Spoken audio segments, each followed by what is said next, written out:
Okay guys, so hari ni aku nak ajar aku punya staff. Macam biasalah aku akan buat kelas-kelas lah. Aku pun dah lama dah tak buat kelas pasal dia busy raya apa semua. So today aku nak buat kelas. Macam boleh nampak tajuk dia, How to remove mechatronic. Sebab apa? Sebab kita nak mantap lagi skill-skill technician kita orang. Stay tune, okay. Kita cabut bateri, so supply akan cut off. Okay, so benda ni simple je, semua kita yang sama. So kita pergi kat dua. Ni apa yang kau nampak gambar ni contoh tak salah aku ni kereta cross touran ni kalau tak salah aku.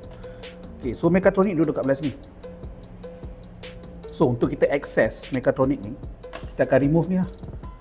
Kotak angin, bateri, tapak bateri, buka meka macam mana. Ni kau dah tahu gambaran kasar tu macam mana, apa step dia tu. Okay. So lepas kau dah buka yang atas tu, korang akan buka 3 skru bawah ni, pendulum support ni. Okay, kau boleh layan ni.